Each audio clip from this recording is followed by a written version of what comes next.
Well, good morning. Jim Sunderwirth here from the swing, my home.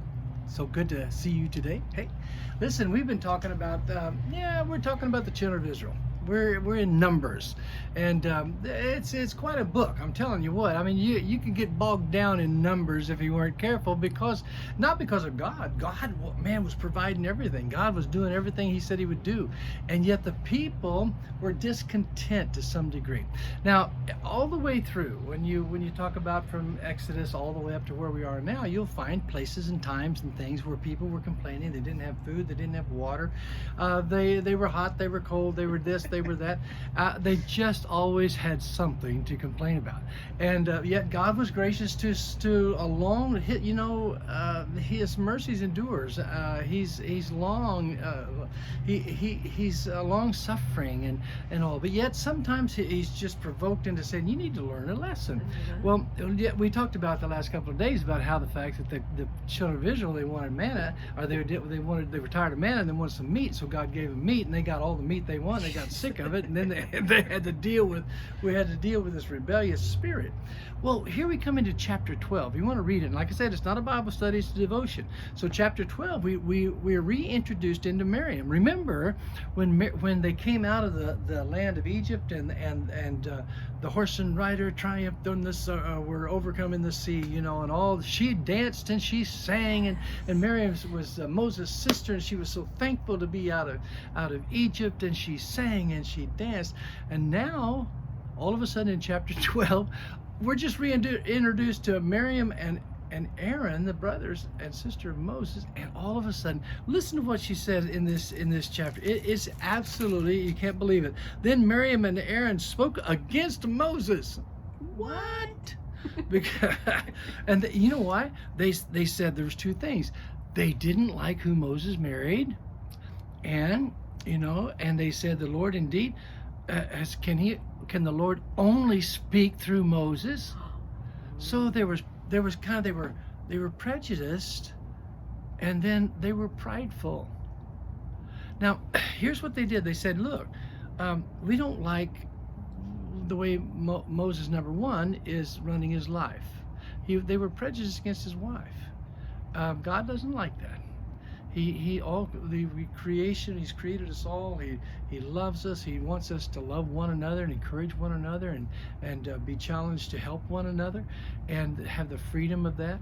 But then not only were they prejudiced against his wife, they were also they were so proud within themselves. Can't God speak through us too? I mean, why? I mean, I'm a prophetess, Miriam said, and Aaron's the high priest. Why does it have to be that he has to speak through Moses? Well, God came down. It says right here, then verse 5 of chapter 12, that the Lord came down in a pillar of cloud and stood in the door of the tabernacle and called Aaron, Miriam, and they both went forward. And he said, hear now my words. If there is a prophet among you, I, the Lord, make myself known to him in a vision. Mm-hmm. I speak to him in a dream. Mm-hmm. Not so with my servant Moses. I don't speak to him in a dream and a vision. He says, not so with him.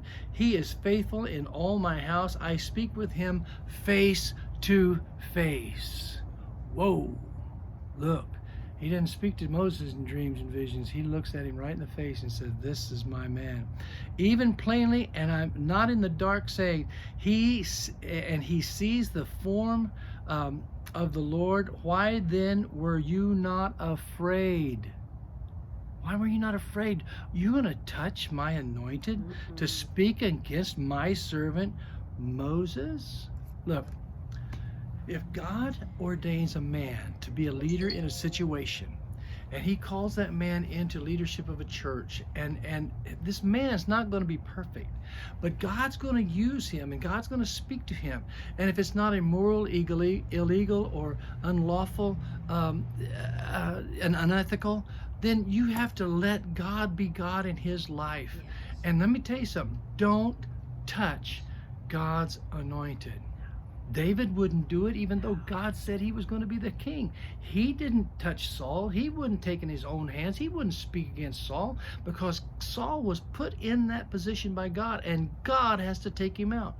Listen, we don't have the right, we don't have the place. Miriam, even being his sister, even being a prophetess, even being one who sang and danced at the victory, yet when she complained against Moses, God said, look, you know what happened to her? Leprosy came upon her. And for 7 days she was outside the camp. And do you know who prayed for her and got her back into the camp healed? Her brother Moses. Yeah. And so listen, Yeah. it's time for us as children of God to not complain against our leaders, but to say, Lord Jesus, use us mightily to not be a part of a mixed multitude, but be behind those people and say, Lord Jesus, I honor those that you've placed in leadership over me. So that'll give us freedom too. Well, hey, listen, man, I went way over this time because you know what? It's kind of something to think about and something to talk about. I'll talk to you tomorrow. God bless you. See ya. Bye-bye.